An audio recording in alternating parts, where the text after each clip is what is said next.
आहे की ही देवता ज्या क्षेत्रामध्ये राहते त्या क्षेत्रामधील आपल्या भक्तजनांच्या ठिकाणी मागे पुढे उभा राहे सांभाळीत आणि आपल्यावर कोणतंही संकट आलं तर आपण या भगवंताची जर प्रार्थना केली तर ही देवता तात्काळ आपल्याकरता प्रस्तुत होते.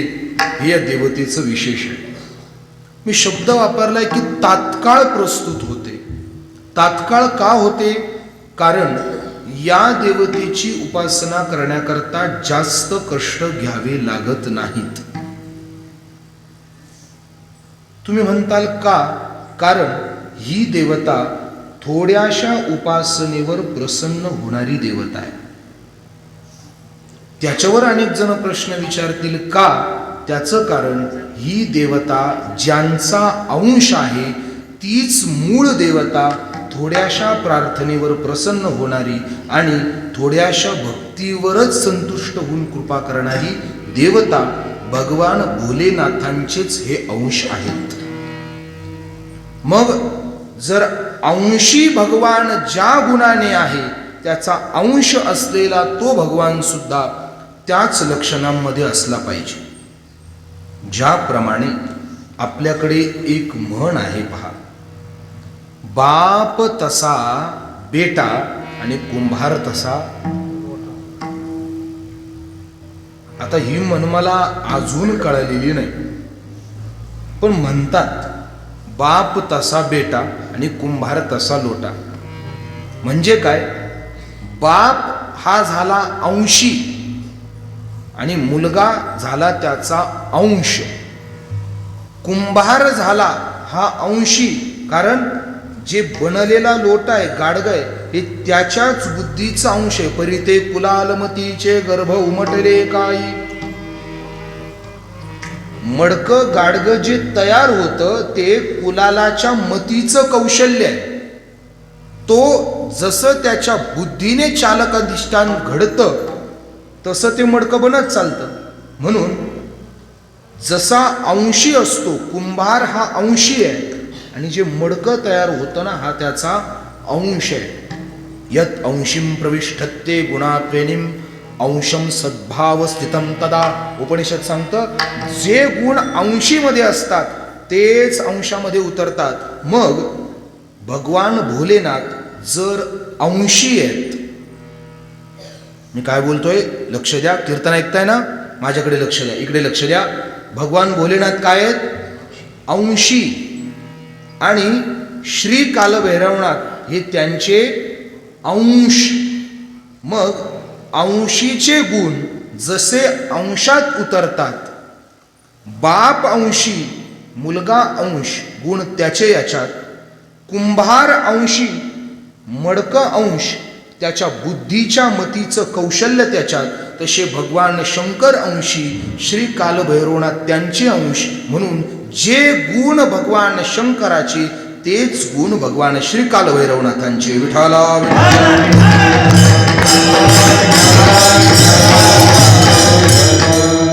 जर यालाच उपासनेच्या कक्षेमध्ये जर पाहिलं, उपासनेच्या, तर भगवान शंकरांची आराधना करण्याकरता जो दीप पेटवला जातो, भाबर का, तुम्ही शिवमहापुराण जर पाहिलं, भगवान शंकराची आराधना करण्याकरता जो दीप पेटवला जातो तो दीप त्याच्यामध्ये जे तेल वापरलं जातं ते आपल्या घरातलं तेल, रोजचं तेल चालत नाही.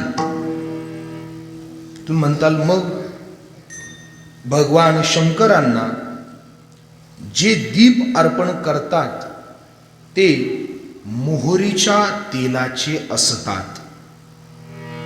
तद्वत भगवान श्री कालभैरवनाथांना जे तेल दिव्यात वापरलं जातं ते सुद्धा मोहरीच्या तेलाचं असावं. ऐकताय सगळे? सगळे ऐकताय? लक्ष द्या, लक्ष द्या. तद्वत भगवान शंकरांना जशी पूजा आराधना विधी आहे तसाच आराधना विधी हा कालभैरवनाथांना सुद्धा आहे. भगवान शंकराचे जे एकूण रुद्र आहेत 61, पुराणाच्या अनुसार 61 रुद्र आहेत, त्यातले मुख्य अष्टरुद्र आहेत जे आपल्या पुराणांमध्ये आपल्यासमोर स्कंदांनी ठेवलेले आहेत. कारण भगवान श्री कालभैरवनाथांचा पूजाविधी हा श्री स्कंदांनी आपल्यासमोर उपस्थित केलेला आहे. कारण स्कंदांनी जशी कालभैरवनाथांची पूजा केली ती पूजा त्यांना स्वीकार्य आहे, मान्य आहे, त्यांनी ती केली म्हणून आपण सुद्धा तशीच करायची. मग कशी आहे पूजाविधी ऐका. भगवान श्री कालभैरवनाथांची पूजा करत असताना त्यांना नमस्कार हा एकूण 3 वेळा केला जातो. लक्ष देऊन ऐका. कालभैरवनाथांना जो नमस्कार केला जातो हा एकदा जोडून केला जात नाही, हा एकूण 3 वेळा केला जातो. आणि श्री कालभैरवनाथांना जी प्रदक्षिणा मारली जाते ती 1 प्रदक्षिणा मारली जात नाही, त्या 5 प्रदक्षिणा मारल्या जातात एकूण. ही या कालभैरवनाथाची उपासना पद्धती आहे. यांना प्रदक्षिणा 5 मारल्या जातात, नमस्कार 3दा केला जातो. स्कंदांनी हा विधी प्रार्थनेचा आणि दर्शनाचा श्री कालभैरवनाथांचा केलेला आहे. आणि त्या अनुषंगाने यथायोग्य या देवतेची उपासना जर केली तर या देवतेची अधिकारिता काहीशी वेगळी आहे. कारण ही ज्या देवतेचा अंश आहे त्या अंशीचे गुण याच्यामध्ये उतरले आहेत. आजचं कीर्तनच याच्यावर चालणार आहे. अंशीचे गुण अंशात, अंशीचे गुण अंशात आणि अंशीचे गुण अंशात. मी 3 अंशी अंश बोललोय. याचा संबंध माझा अभंगाशी आहे. अंशीचे गुण अंशात भगवान श्री कालभैरवनाथ ज्याचे अंश आहेत ते भगवान शंकर आहेत. भगवान शंकरांचा स्वभाव हा 2 अंगानं नटलेला आहे. एक पहिलं ते फार कोपिष्ठ आहेत, त्यांना राग सुद्धा लवकर येतो आणि ते प्रसन्न सुद्धा तितके लवकर होतात. आणि जगात हाच नियम असा आहे, हाच नियम असा आहे, ज्याला जितक्या लवकर राग येतो त्याचा राग तितका लवकर जातो आणि ज्याला जितका उशिरा राग येतो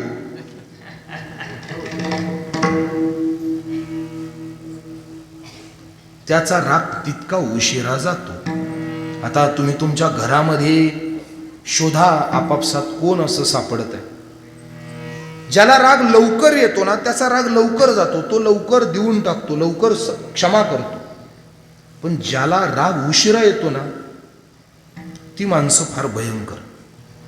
ती त्याचा वचका तासाने, दिवसाने, वर्षाने, पिढीने काढतील, सांगता येत नाही. आपल्या कदाचित लक्षात राहणार नाही की हे कधीच आहे, पण ते आठवण करून देतात हे तेव्हाच आहे. म्हणून बऱ्याच वेळा लवकर चिडून शांत होणारी माणसं परवडतात, पण इथं साचून ठेवणारी माणसं फार घातकी राहतात. कारण ते कधी कोणता डाव टाकतील हे आपल्याला कळत नाही. चला मला पुढं बोलायचं. भगवान शंकरांच्याच अंशाचे असल्यामुळे तेही कोपिष्ठ आहेत पण लवकर प्रसन्न होतात. तसे हे देखील कोपिष्ठ आहेत, फार कोपिष्ठ आहेत, पण हे तितके लवकर प्रसन्न होतात. फक्त त्यांना प्रसन्न करण्याचा विधी थोडासा वेगळा आहे. यांचं एक विशेष आहे. यांचं विशेष काय आहे, यांच्या समोर जाऊन यांच्या स्वामीचं कौतुक करा, हे लवकर प्रसन्न होतात. मी काय बोलतोय लक्षात येत आहे ना. यांच्या समोर जाऊन यांच्या स्वामींचं कौतुक करा, हे लवकर प्रसन्न होतात. आणि दुसरा मुद्दा जरा ऐकायला विलक्षण वाटेल पण हे खरं आहे. यांच्या समोर जाऊन भगवती जोगेश्वरी मातेचं कौतुक करा, ते लवकर प्रसन्न होतात. आधाराने बोलेल, आधाराने बोलेल, बाष्कळ बोलणार नाही, श्लोक देईल आपल्याला. आपल्याला श्लोक दिल, संहितेतला श्लोक आहे. भैरवोन्नामं प्रसक्त्वानाम यत मुद्रा प्रसन्नत्वे स्वामी भार्या प्रशंसतानाम कृपा समद्गती भवः. स्वामी आणि भार्या, बऱ्याच जणांना ऐकून बरं वाटलं असेल, आपल्या पक्षाची दिसत आहे. म्हणजे म्हणून बोललो, श्लोकाशिवाय बोलणार नाही.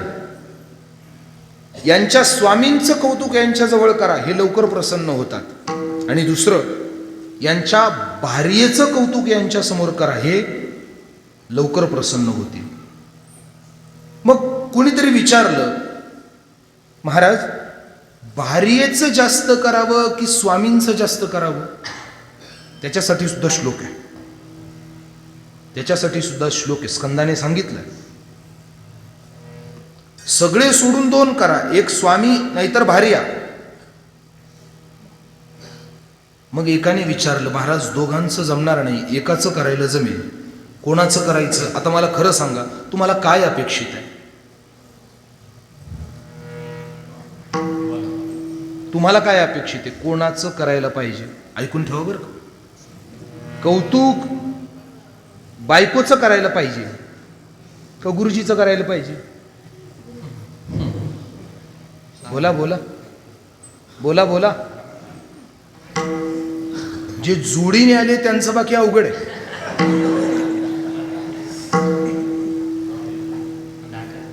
स्वामींचं कौतुक पहिलं महत्वाचं आहे. स्कंद बोलतात, पत्नीच्या कौतुकाने हे प्रसन्न होतात, कारण ही अशी देवता आहे की यांना सगळे घाबरतात. पहा बरं का, हे पण त्याच्यातच आलेलं आहे. यांना सगळे घाबरतात, पण तोंडावर. तुम्हाला जरा ऐकून धक्का पण बसू शकतो. यांना सगळे देव घाबरतात, पण तोंडावर. पाठीमागे यांना ते घाबरत नाही. मग घाबरत नाही याचा अर्थ घाबरत नाही असं नाही, घाबरतात, पण तोंडावर जरा जास्त घाबरतात. पाठीमाग बाकीच्या, जसं इतर देवतांकडून भगवान शंकराचा समोरही अपमान होत नाही आणि पाठीमागही काही अनादर होत नाही, तसं यांचं नाहीये. हे सुद्धा स्कंदाने सांगितलेलं आहे. तुम्ही म्हणताल तुम्हाला इतकं बारीक कसं माहिती? मी 8 वर्ष हेच वाचलेलं आहे, म्हणून मला हे सोडून बोलता येत नाही. स्वामींचं कौतुक यांना जास्त प्रिय आहे. चला पुढे. यांच्या समोर यांच्या स्वामींचं कौतुक करा, हे लवकर प्रसन्न होतात. यांच्या स्वामींचं कौतुक करा. कर्पूर गौरम करुणावतारं संसार, सर्वांना कल्पना आहे, यांच्या स्वामीचं कौतुक करा, हे लवकर प्रसन्न होणार आहेत. मग यांचं काय स्थान? तर यांचं स्थान काय? आचार्यांनी फार गोड सांगितले. यांची जागा कोणती आहे? देवराज्य सेव्यमान पावनांद्रि पंकजं व्यालयज्ञ सूत्रमिंदू शेखरं कृपाकरं नारदादियोगी वृंद श्रीवंदितं दिगंबरं काशिकापुरादिनाथ कालभैरवं भजे.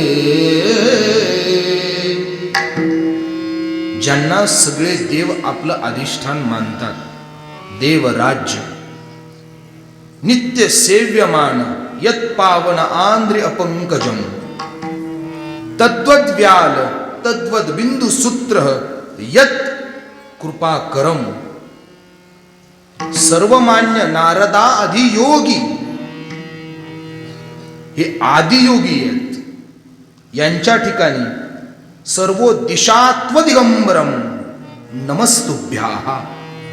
यांच्या समोर सर्व दिशा, सर्व दिग्वंतक नमस्कार करतात.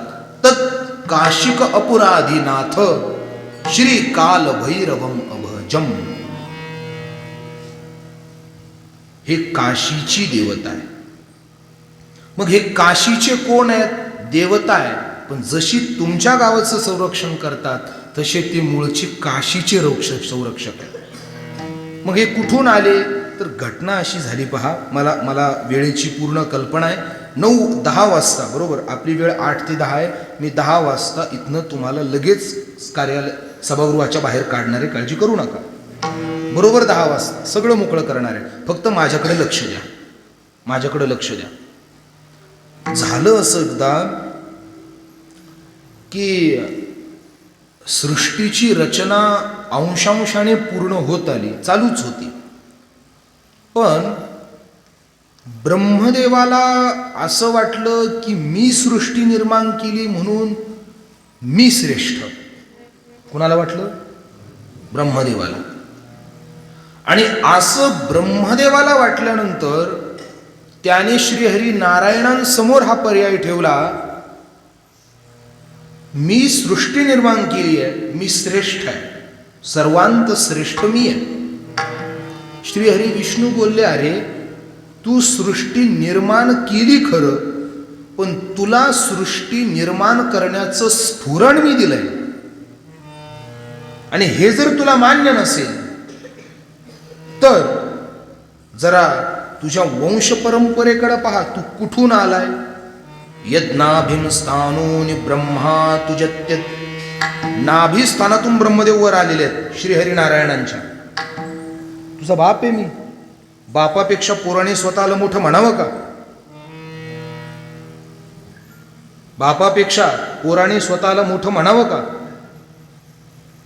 अहो, पोराने स्वतःला बापापेक्षा मोठं म्हणावं का? आणि जर म्हणत असेल तर ते पोरग काय? जर पोरग स्वतःला बापापेक्षा मोठं म्हणत असेल, बदाम मारस, तर ते पोरग म्हणण्याच्या लायक. सगळं मी सांगायचं, बसले कशा? ते पोरग म्हणण्याच्या लायक नाही ना. मग आता मला सांगा, त्याला काय म्हणायचं? मग पोरग नाही म्हणायचं, मग काय म्हणायचं? त्यांनी फॉर्मच बाजूला काढून घेतला. नेहमीची माणसं आहेत आमची. आता नेहमीच्याच माणसाला विचारता येतं, नवीन माणसाला विचारलं तुम्हाला बैरवाडीची शिवपार नाही करून द्यायचं. नागरे महाराज ते लगेच म्हणतील, तुम्हाला इकडच नदी दाखवतो चला.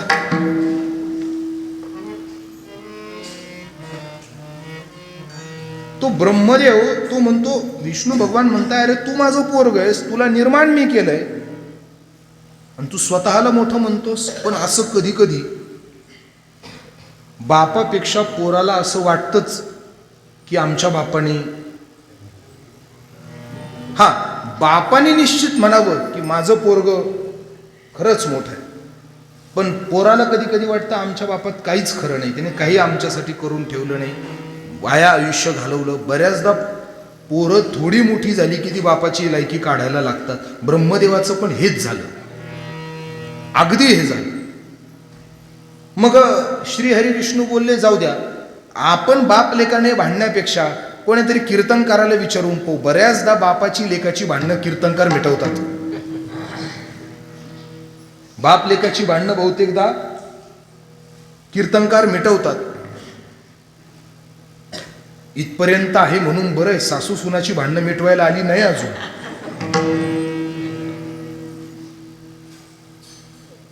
मग कोणाकडे गेले? तरी एकेका वेदाकडे फिरायला लागले. प्रत्येक वेदाकडे गेले.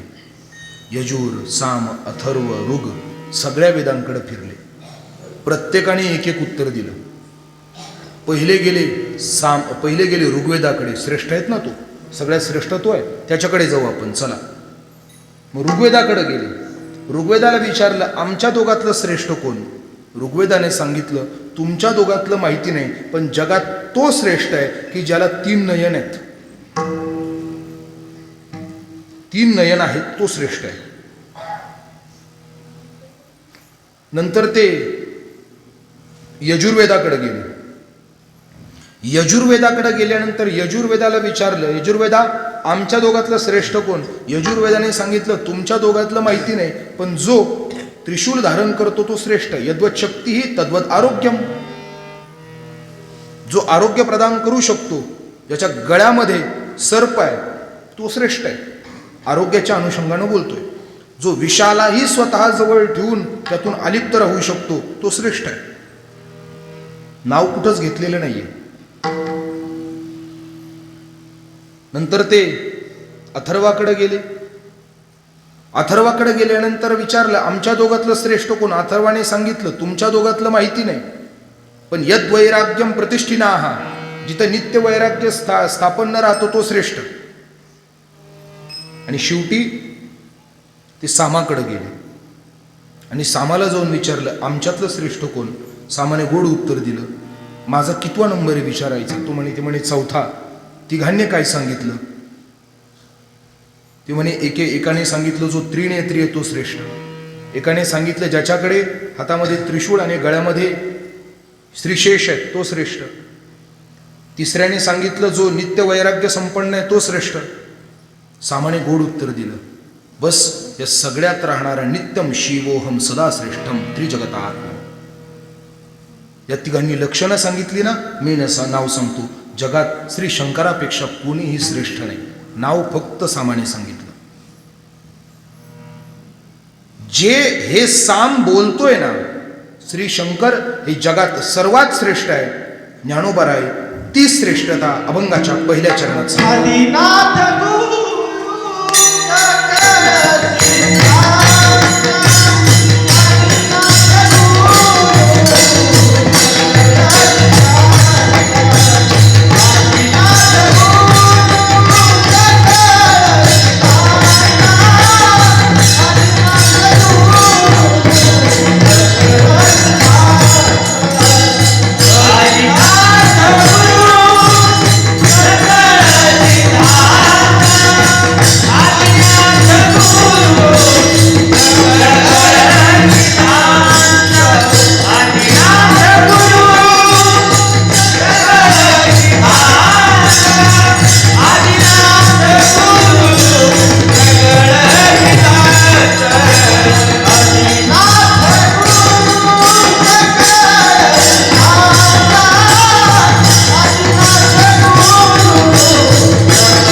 जगामध्ये सर्व सिद्धींचा अधिष्ठाता कोण असेल तर तो आदिनाथ भगवान परमात्मा, तो आदिनाथ गुरु सकळ सिद्धांचा.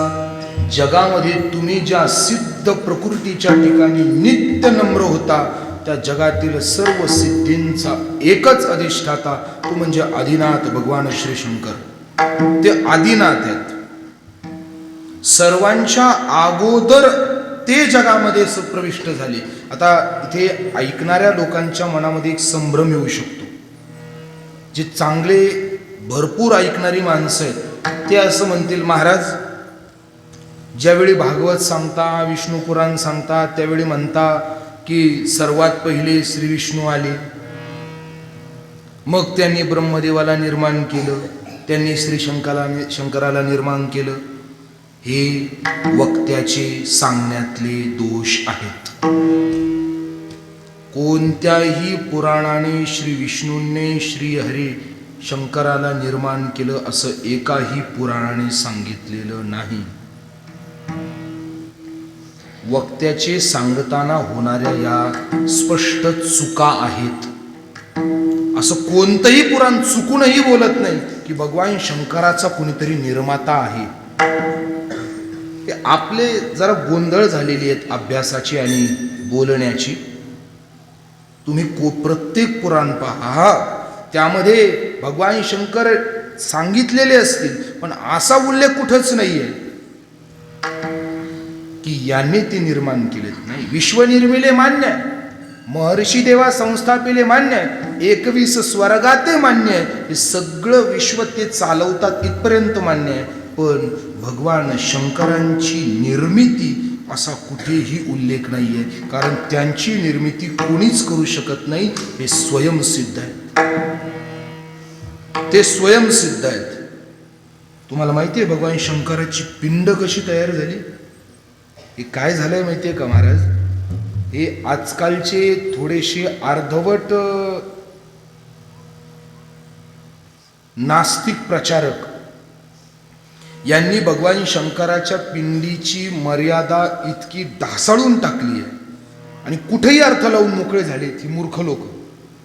म्हणजे ज्यांनी कधी पुराणं पाहिलेली नाहीत, ज्यांना कधी तत्वज्ञान ऐकण्याचा वाचण्याचा छंद नाही, कधी अभ्यास म्हणून ज्यांच्या आयुष्यात वाचनाचा व सुद्धा उतरला नाही, किंबहुना कुणी महात्म्यांचं कधी श्रवण नाही, ज्यांना त्या क्षेत्राचा अभ्यास आहे त्यांच्याकडून कधी या गोष्टींना जाणून घेण्याचा प्रयत्न केला नाही.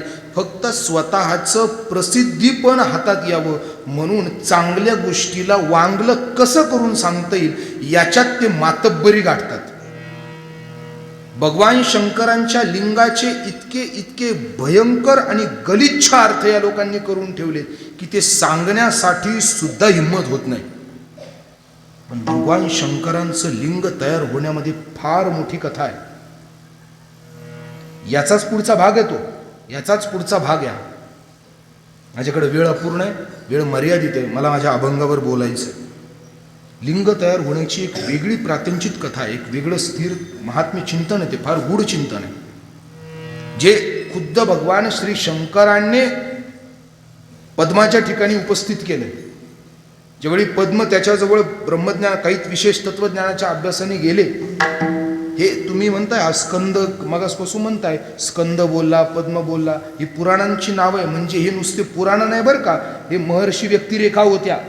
पद्म ही एक व्यक्तिरेखा होती, स्कंद ही एक व्यक्तिरेखा होती. त्यांनी हे पुराण रचलेत म्हणून त्यांच्या नावाने ते पुराण प्रसिद्ध झालेत. पद्माने रचलं म्हणून पद्मपुराण. आणि पद्म ही स्वतः भगवान शंकराचे पुत्र आहेत. पद्म जे आहेत ना हे भगवान शंकरांचे पुत्र आहेत, मुलगा आहे त्यांचा, त्यांच्या वंशातले आहेत. त्यांना भगवान श्री शंकरांनी जे ब्रह्मज्ञान दिलं त्या ज्ञानातून ते ज्यांना स्फुरण झालं ते त्यांनी रचलं, त्याला पद्मपुराण बोललं गेलं. स्कंद ही एक व्यक्तिविशेषता होती. स्कंदाने जे ब्रह्मज्ञान घेतलं त्याच्यातनं त्यांनी जे ब्रह्मज्ञान बुद्धीने स्फुरित करण्यात आलं त्याच्यातनं त्यांनी जे रचलं ते पद्मपुराण, ते स्कंद पुराण पुढे प्रसिद्ध झालं. ह्या व्यक्तिरेखा होत्या, हे पहिलं डोक्यात घ्या. हे नुसते ग्रंथ नाही आहेत, नुसती पुराणं म्हणून पुस्तकं नाही आहेत, हे व्यक्तिरेखेतून प्रविष्ट झालेलं ज्ञान आहे. यांना खोटं कसं म्हणता येईल? अहो, डोळ्यानं जळता पाहणारा अग्नी जर पाहणारा माणूस सांगतो तर तुम्ही त्याला खोटं म्हणणार का? वाहणारं पाणी जो डोळ्यानं पाहतोय, अरे गोदावरीला पूर आलाय, पूर कसा काय, मी माझ्या डोळ्यानं पाहिला, खोटं म्हणणार? ज्याने पूर डोळ्यानं पाहिलाय, मला कायम कुतूहल वाटतं. न्यायशास्त्रामध्ये डोळ्याने एखाद्याने गुन्हा करताना पाहिला तर त्याचे शब्द पुरावा म्हणून मान्य केले जातात. मग ज्या पद्माने डोळ्याने परमेश्वर पाहिला आणि तो पुराणात रचला, ते का मान्य करत नाही की ते अर्धवट ज्ञानाचं लक्षण अजून कळलेलं नाही? माझं बोलणं आपल्या लक्षात येतंय का? मी काय बोलतोय लक्षात येतंय का? आपण देवगडच्या विशीची माणसं म्हणून इतकं खोलात बोलतोय बरं का, म्हणून इतकं खोलात बोलतोय. भगवान शंकराची पिंड तयार होण्याची एक फार गूढ महत्कथा आहे, पण दुर्दैवाने नास्तिक प्रचारक मंडळींनी त्याचा विभत्स अर्थ करून त्या कथेला पार त्याचं वाटोळ करून टाकलं. हो, ते सांगण्यासाठी माझा वेळ नाहीये. माझा पुढचा मुद्दा आहे, आदिनाथ ते भगवान शंकर हे सर्वांच्या आदी देव आहेत. आणि ज्यावेळी ब्रह्मदेवाला तो अहंकार झाला की मी मी मी, भगवान श्री शंकरांचं नाव समोर आल्यानंतर श्री हरी विष्णू शांत झाले. कारण का माहिती आहे? कारण हे दोनही देव आहेत पण एक आहेत. हे दोनही देव आहेत. हरिहरा नाही भेद, दोघात भेद नाहीये. दोन्ही देव एक पाही, दोन्ही एकच आहे, दोघात भेद नाहीये. एक एकाचे हृदय सारखे, त्यामुळं यांच्यामध्ये काही अभिन्नत्वच आहे. पण जेव्हा ब्रह्मदेवाला हे सहन झालं नाही की मी यांना सगळ्यांचं निर्मिती करून पुढं पाठवली आहे आणि हे म्हणतात भगवान शंकर श्रेष्ठ आहे, त्यावेळी तो शब्द ब्रह्मदेवाला सहन झाला नाही. ब्रह्मदेवाला असं म्हणतात, अगोदर 5 तोंड होती, आता हे पण वाचलेलंच आहे,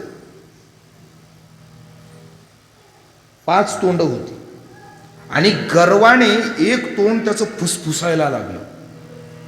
त्यावेळी भगवान शंकरांच्या त्या उक्तीतून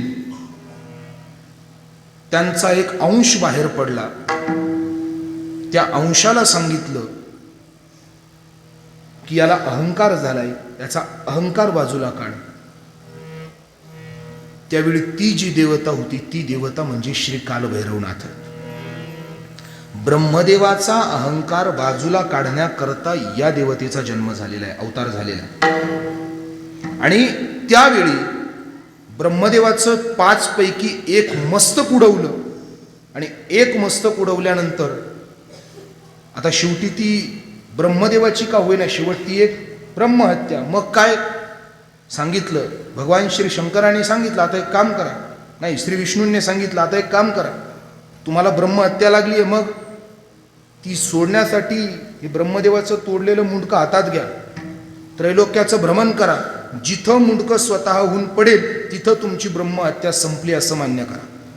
आणि भगवान श्री भैरवाने ती ब्रह्मदेवाचं मुंडकं घेतलं, फिरता फिरता फिरता फिरता काशीपर्यंत गेले आणि काशीत जाऊन हातातलं ते मुंडकं पडलं. तिथं भगवान शंकर प्रस्तुत झाले आणि प्रस्तुत झाल्यानंतर भगवान शंकराने सांगितलं बस हीच तुझी कार्यभूमी, इथे राहा आणि या क्षेत्राचा क्षेत्रपाल म्हणून, या क्षेत्राचं रक्षण करता म्हणून इथेच अवताराला राहा. तिथं भगवान श्री कालभैरवनाथ हे मूळ काशी विश्वेश्वर, जे काशीला मूळ स्थित आहे आणि तेच हे भगवान, हे सर्वांचे आदिनाथ आहेत. ज्ञानोबा आहेत तेच सांगतात, आदिनाथ गुरु सकळ सिद्धांचा, हे सकळ सिद्धांचे. आता अंशी जर भगवान आदिनाथ आहे तर त्यांचेच अंश श्री मच्छिंद्रनाथ आहेत. आता ही संगती कशी लावायची, वेळ संपत आलेली आहे, चला पुढे. पण इथे एक शब्द आपल्या विचारात आलाय का, एवढा एक शंका आपल्या समोर उपस्थित करतो. ऐका, लक्ष द्या, माझ्याकडे लक्ष द्या, इकडे लक्ष द्या, पाठीमागच्या इकडे लक्ष द्या. अभंगात शब्द आहे आदिनाथ गुरु सकळ सिद्धांचा. आता मला खरं सांगा, तिथं जर ज्ञानेश्वर महाराजांनी असं म्हटलं असतं आदिनाथ देव सकळ सिद्धांचा, काही चुकलं असतं? तो देव आहे, परमेश्वर आहे, पण हा जर देव आहे, हा जर देव आहे तरी सुद्धा ज्ञानेश्वर महाराजांनी त्याला आदिनाथ गुरु असं का बोललं? विठाला विठाला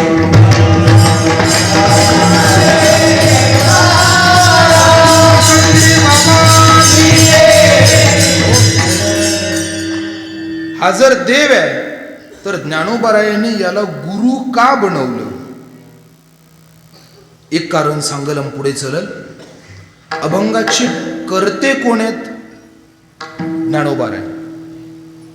अभंगाचे रचनाकार ज्ञानोबाराय. ज्ञानोबारायांच्या जीवनाकडे पहा. ज्ञानोबारायांच्या जीवनात त्यांना दोनही गोष्टींचा साक्षात्कार आहे.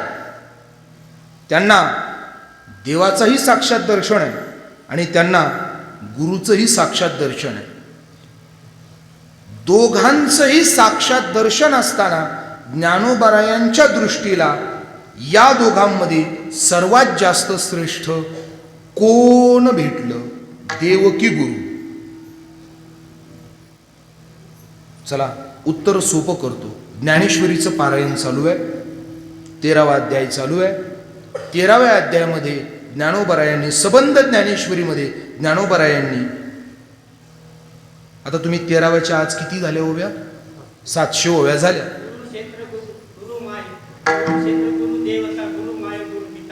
वा वा वा वा वा, छान छान छान, अगदी बरोबर. चला आता बाबांनी ओवी दिली आहे, प्रमाण दिलंयच आहे, त्यांना धरून बोलतो. काय बोलले तुम्ही पहिलं चक्र? गुरु क्षेत्र. ऐका ऐका ऐका ऐका ऐका, याच्यात सुद्धा माझं उत्तर दडलेलं आहे. गुरु क्षेत्र आहे, गुरु क्षेत्र आहे. दुसरं गुरु देवता. गुरु देवता आहे. गुरु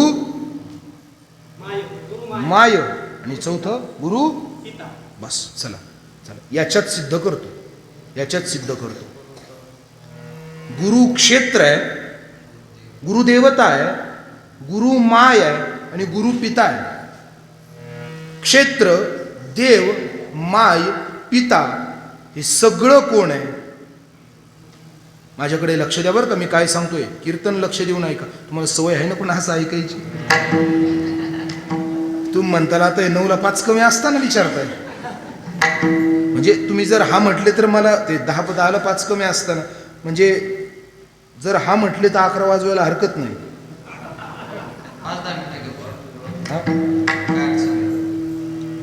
ते आपल्याला नाही अडचण, पुढच्या वर्षी यांनी निवास तोंड पाहिलं पाहिजे. ऐकायला भेटणार नाही. ऐका, माझ्याकडे लक्ष द्या. 4 गोष्टी आहेत. क्षेत्र, देव, माता आणि पिता हे चौघही काय आहेत? गुरु आहेत. हे चौघही गुरु आहेत. म्हणजे याचा सरळ सरळ अर्थ ज्ञानेश्वर महाराजांनी मात्याच्या, पित्याच्या आणि क्षेत्राच्या तुलनेत देव ठेवला. आपणाचे होय देव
आपणची गुरु होय.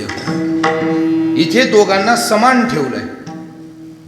आता या 4 मुद्द्यांवर जरा विचार करा. क्षेत्र आहे, देव आहे, माता आहे आणि पिता आहे. म्हणजे या चौघांची पात्रता काय झाली? म्हणजे जर देव नसेल तर देवाला 3 पर्याय ठेवलेत. साधा विचार करा. अहो आज काय किती वाजले म्हणे? अहो कीर्तनाची 8ची वेळ आहे, 7:45 झाले, महाराज आलेच नाही. मग येतील का? काही चिन्ह बरी दिसत नाही, त्यांचं लक्षणच फार खोटं आहे. दुसरीकडे जादा भेटलं का निघून जातात, फोन बंद करतात. अवघड त्यांचं म्हणे, काही खरं नाही. मग येतात की नाही? काही माहिती नाही. मग काळजी करू नका, आपल्या गावात 5-5 महाराज लोक आहे, कुणालाही उभं करू. पर्याय, किंमत कमी आहे. काय बोलतोय कळतंय का? काय बोलतोय कळतंय का? जर कांडेकर महाराज कीर्तनाला नसतं आलं तर बहिरवाडीत 5-5 कीर्तनकार निवांत आहेतच. कोणीही कीर्तन करू शकतं. याचा अर्थ याला पर्याय आहे. म्हणजे याला जर पर्याय आहे तर माझी किंमत मोठी होत. मग या 4 मध्ये, क्षेत्रामध्ये, देवात, मातात आणि पित्यात जर यांनी देव ठेवला, याचा अर्थ या चौघांची पातळी सारखी आहे. आणि जरी देव नाही म्हटला तरी सुद्धा देवाच्या बदल्यात क्षेत्र सर्वत्पूज्यंत श्वानम, माता हा पिता हा नित्य पूजा आश्रयेत. जर देव नसेल तर तुम्ही माता पित्याची जरी पूजा केली तरी देवाची पूजा होऊ शकते. जर देव नसेल तर तुम्ही क्षेत्राची जरी पूजा केली तर ती देवाची पूजा होऊ शकते. पण हे सगळे गुरुच्या अधीन आहेत. म्हणजे जर देवाच्या बदल्यात तुम्ही गुरुची पूजा केली तर ती मान्य होणार नाही. गुरु हे स्वतंत्र स्थान आहे. गुरुची आणि देवाची इथे या प्रमाणाच्या आधाराने बरोबरी होणार नाही. म्हणजे जर या सगळ्यांची तुलना गुरु बरोबर होते म्हणजे सर्वांपेक्षा गुरु श्रेष्ठ आहे. क्षेत्रापेक्षा गुरु श्रेष्ठ आहे. मातेपेक्षा गुरु श्रेष्ठ आहे. पित्यापेक्षा गुरु श्रेष्ठ आहे. नाही, देवापेक्षाही गुरु श्रेष्ठ आहे. म्हणून ज्ञानोबारायांनी आदिनाथाला देव बनवण्यापेक्षा गुरु बनवण्यात जास्त रस ठेवला. विठ्ठल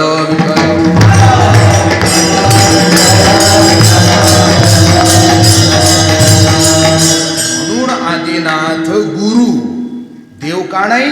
तो सर्वश्रेष्ठ गुरु आहे. देवाला पर्याय, गुरुला पर्याय नाही. गुरु बिन कौन बताए यमघाट, गुरु बिन कौन बतावे बाट. गुरु तेथे ज्ञान. गुरु हा संत कोळेचा राजा, गुरु हा संत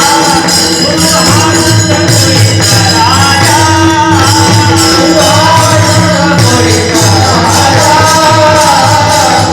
गुरु हा संत कोळेचा राजा, गुरु हा दानवीचा महाराजा, गुरु हा दानवीचा महाराजा,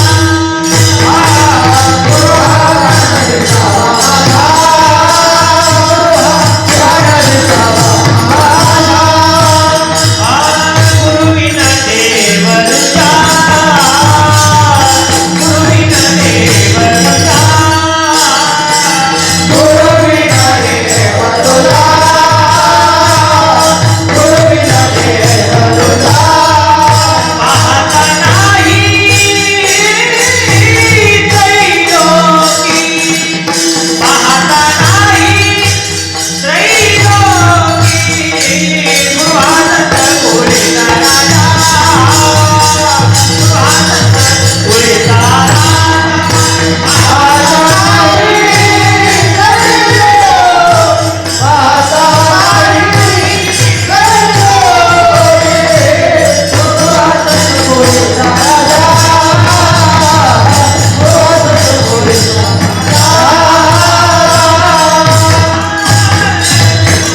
राजा, गुरु हा प्राण विसावा माझा. देवाला सुद्धा पर्याय ठेवा, बाकी चालेल, पण गुरुला जगात पर्याय नाही. म्हणून आदिनाथाला देव म्हणण्यापेक्षा आदिनाथाला गुरु म्हणणे जास्त श्रेष्ठ आहे. दुसरं कारण देव देताना फार व्यवहारी आहे. बरं का, देव देताना फार व्यवहारी आहे. त्याचं म्हणणं फार विचित्र आहे. तुम्ही गीतेमध्ये भगवंतांनी त्याची स्पष्ट भाषा सांगितली आहे. अरण्यास चिंतयन्तो मां ये जनः पर्युपासते तेषां नित्यं वियुक्तानां योगक्षेम वहाम्यहम्. म्हणजे काय? ज्ञानोबारायांनी त्याची भाषा, त्याचा अनुवाद आपल्याला दिलाय. भाषा पहा. जो मज होय अनन्य शरण त्याचे निवारिणी. तुम्हाला असं वाटत नाही याच्यात जरा स्वार्थीपणाची भाषा आहे? या ओवीत देवाच्या शब्दात जरा स्वार्थीपणाची भाषा वाटत नाही? देव काय म्हणतोय, जो मज होय अनन्य शरण त्याचे निवारी मी जन्म मरण. जो मज अनन्य न होय शरण त्याचे न निवारी मी जन्म मरण. आता ही कृपा म्हणावी का व्यवहार म्हणावा? ही कृपा नाहीये, हा दडदडीत व्यवहार आहे. हा व्यवहार देव करतात. नामदेव महाराज स्पष्ट म्हणतात, देसी तेव्हा देसी ऐसा असशी उदार. अरे तुझ्यासारखा दुकानदार नाही म्हणे जगात, तुझ्यासारखा व्यापारी नाही, कारण तू जेव्हा घेसी तेव्हा देसी. एरवी तू काय असा लवकर कृपा करत नाही. आणि खरं सांगू, वाक्य बोले आदरणीय गुरुवर्य साहेबरावजी महाराज काय मी वाक्य बोलायचे, देवाला तुमचं कल्याण व्हावं अशी कवडी इच्छा नाहीये. तुमचं कल्याण व्हावं अशी देवाची कवडी इच्छा नाहीये. जर सगळेच जर परमार्थाला लागले तर त्याचं एवढं मोठं हे मांडलेला बाजार चालेल का? त्याला हा चालवायचा आहे, त्याला हा चालवायचा आहे. तुमचं कल्याण देव करू शकत नाही. देवाला तुमचं कल्याण करण्याची कवडी इच्छा नाहीये. तुमचं कल्याण व्हावं ही फक्त तुमच्या गुरुची इच्छा आहे. ज्ञानोबा त्याच्यासाठी बोलतात, माझ्या गुरुचे उपकार इतके आहेत की त्या उपकारातून मी मोकळा होऊ शकत नाही. काही केलं तरी मोकळा होऊ शकत नाही. म्हणून माझ्याकडे फक्त एकच त्यांची उत्तीर्णत्वात लागते, उगाची माथा, उगाची, काही कारण नाही, उगाची, बाकी काही कारण नाही. आपलं कल्याण व्हावं ही फक्त आपल्या गुरुची इच्छा आहे. आणि एक वाक्य बोलू, जे मार्गदर्शन एक गुरु करू शकतो ते देव करू शकत नाही. पंचतंत्र नावाच्या ग्रंथामध्ये एक सुंदर त्रुटिका कथा आलेली आहे, सांगू का? पण आता 10 वाजून 5 मिनिटं झालेली आहेत बरं का. एकदा भजन करा. विठोबार कुमारी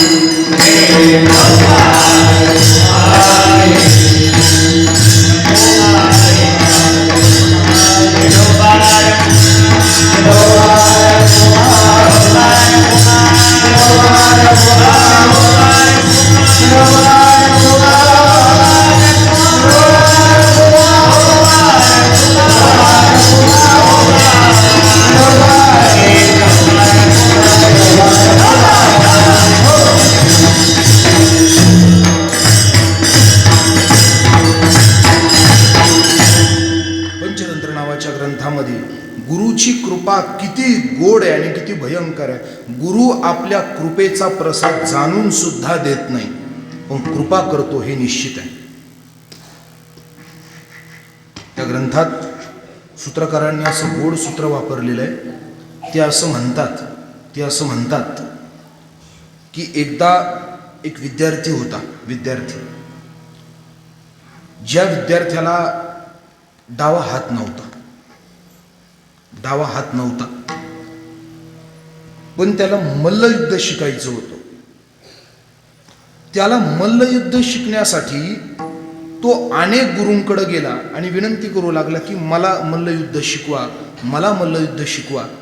पण त्याला शिकवण्याकरता कोणीच तयार होत नव्हतं. शेवटी एक थोडासा शिष्य परिवार मोठा असलेला गुरु त्याच्याकडे हा गेला. आणि त्याच्याकडे गेल्यानंतर त्याने या शिष्याने हात जोडले विद्यार्थ्याने की गुरुजी, नम्रपणे प्रार्थना करतो, मला मल्लयुद्ध शिकायचं आहे, मला चांगला मल्लकार व्हायचं आहे, मला शिकवा. तो गुरु हसला. तो म्हणे, अरे तुझ्यासारखे अर्धे निर्धे अवयव असलेले त्यांना मी शिकवणार नाही. माझ्याकडं मुळातच भरपूर मोठा शिष्य परिवार आहे. मी तुला शिकवणार नाही. तुझ्यावर वाया घालवण्याकरता माझ्याकडे वेळही नाही. त्या विद्यार्थ्याने नम्रपणे विचारलं, महाराज मग मी करू काय? त्यावेळी थोडंसं उन्मत्तीमध्ये उद्दामपणाने तो बोलला, एक काम कर म्हणे, मी तुला एक पत्ता देतो म्हणे, त्या माणसाकडे जा.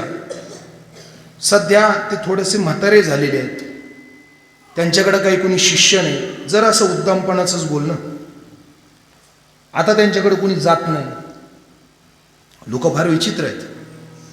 जोपर्यंत कीर्तनकार चांगल्या सुडौल अवस्थेत राहतो तोपर्यंत त्याला खूप वेळा बोलवतात. आणि एकदा तो कीर्तनकार म्हातारा झाला की मग त्याला फोन करून सांगतात, आम्हाला वाटतं की आता आपलं वय झालंय, आम्हाला तुम्हाला त्रास द्यावा वाटत नाही, म्हणून तुम्ही आता येऊ नका. ही काळजी नसते, ही अकलपट्टी राहते. काळजी नसते.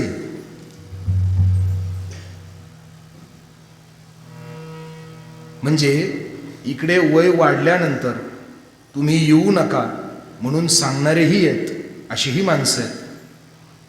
आणि आज एवढे उत्तराधिकारी देऊन सुद्धा, एवढं वय होऊन सुद्धा त्यांनी एकदा आमच्या जवळ यावं, एकदा आमच्याकडे पाहावं, ही अपेक्षा धरावी, असे उच्च दर्जाचे गुरुवर्य बाबाजींसारखे महात्मे सुद्धा आहेत. त्याने सांगितलं की आता त्यांच्याकडे शिष्य परिवार नाहीये, जा त्यांच्याकडे, त्यांना काही काम नाहीये, शिकवतील तुला. हा विचार तिथपर्यंत गेला आणि गेल्यानंतर याने त्यांच्यासमोर हात जोडले, विनंती केली, नमस्कार केला, विनंती केली, महाराज मला मल्लयुद्ध शिकायचं आहे, आपण यातले जुने शिक्षक आहात, माझी अशी इच्छा आहे की आपण मला शिकवावं. त्यावेळी त्यांनी सांगितलं, बाबा मी तसाही आता म्हातारा झालोय, तुला मी शिकवावं इतकी माझ्यात क्षमता नाही, आणि माझा उरलेला वेळ मला माझ्या चिंतनामध्ये व्यतीत करायचा आहे, क्षमा कर, मी तुला शिकवू शकत नाही. त्यावेळी याने सांगितलं की बाबा मी तुमच्याकडे उगाच आलो नाही, मी सगळ्यांकडे फिरून मग तुमच्याकडे आलोय, आणि मला अमुक अमुक माणसाने असं असं बोलून पाठवलंय, कोणीतरी आपल्याकडे उद्दामपणाने हा शिष्य पाठवलाय, हे त्या महात्म्याला कळालं. तो महात्मा म्हणे, ठीक आहे, मी तुला शिकवायला तयार आहे. त्याचं शिक्षण सुरू झालं. त्याला एक डाव त्या महात्म्याने शिकवला. तो एक डाव शिकवला आणि त्याच डावाची पुनरावृत्ती जवळजवळ 6 महिने करून घेतली.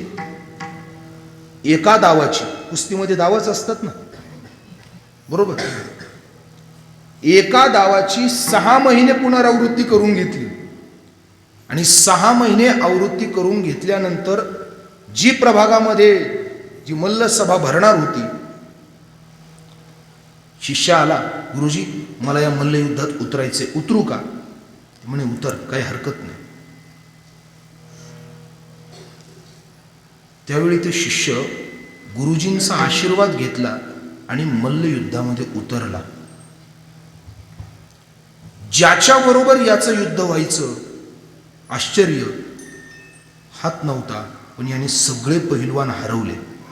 आणि शेवटी जेवढे अंतिम सामना आला, याचा सामना त्याच्या शिष्याशी आला की ज्याने याला हकालून पाठवलं होतं. योगायोग. युद्ध सुरू झालं आणि युद्ध सुरू झाल्यानंतर अगदी बरोबर काही वेळाने या हात नसलेल्या विद्यार्थ्याने चांगल्या पहिलवानाला चितपट केलं, खाली पडलं, पाठीला टेकवलं, विजयी झाला आणि विजयाचं बक्षीस घेऊन आपल्या गुरुजींकडे आला. गुरुजींकडे आल्यानंतर गुरुजींच्या पायावर ते बक्षीस ठेवलं, उपहार ठेवला आणि नमस्कार करून गुरुजींना विचारलं, गुरुजी मी सगळे डाव जिंकलो. गुरुजींनी त्याचं अभिनंदन केलं.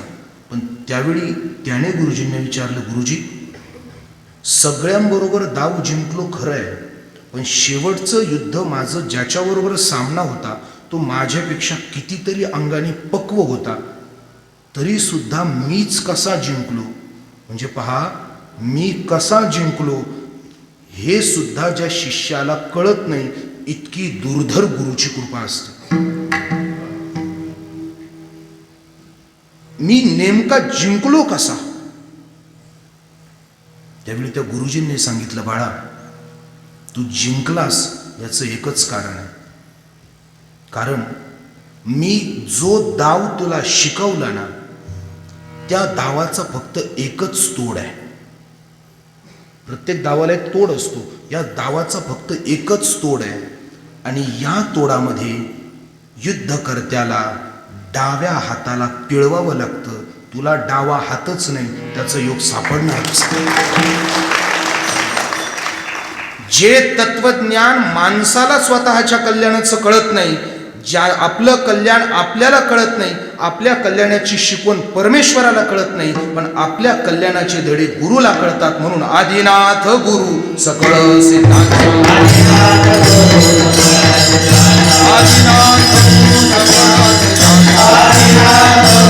सकळ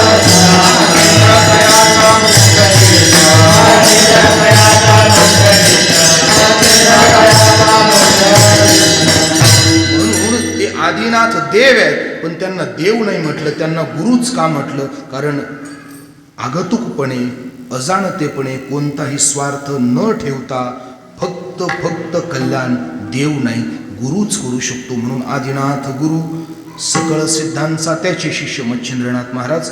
मच्छिंद्राने बोध गोरक्षासी केला, तोच बोध गोरक्ष गोळला. गहिनी प्रती तोच प्रसाद, गहिनी प्रसादे निवृत्ती दातार. आता इथे एक शंका आहे, निवृत्ती गुरु आहेत ज्ञानोबारायांचे, तरी दातार का म्हटलं? मी नाही सांगणार. आता घड्याळ संपलंय, तुम्ही 100% माझं तोंड पाहणार नाही पुढच्या वर्षी, मग इतकं पिळवलं. ही पण एक शंका आहे. जर निवृत्तीनाथ महाराज सगळ्या ज्ञानेश्वर तुम्ही गुरु गुरु गुरु निवृत्ती दासू म्हणून घेतात स्वतःला, पण इथे निवृत्ती दातार, दातार म्हणजे भाऊ, दातार म्हणजे भाऊ, पण नाही, दातार शब्दाचा अर्थ भाऊ नाही. दातार शब्दाचा संस्कृत वाङ्मयामध्ये यद्यम देता, जो देणारा आहे त्याला दातार बोलतात. बरेच अर्थ पडतात त्याचे, बरेच पैलूही पडतात. मुद्दा फक्त हा आहे की गहिनीनाथांनी तो प्रसाद निवृत्तीनाथ महाराजांना दिला, आणि तो प्रसाद ज्ञानदेवासार चोजविले. तो सगळा प्रसाद गुरुकृपेने माझ्या सद्गुरु श्री निवृत्तीनाथांनी मला दिला. असे माझे गुरु आहेत. म्हणून मच्छिंद्राने बोध गोरक्षासी केला, गोरक्ष ओळला गहिनी प्रति ज्ञानेश्वर माऊली.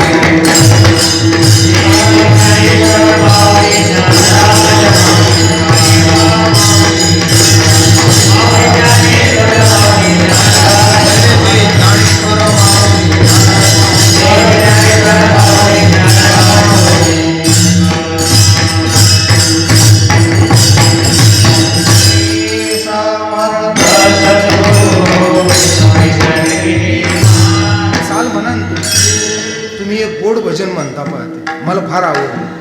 आपण गणेश किल्लीला गायलो. टाळी वाजवा, टाळी वाजवा.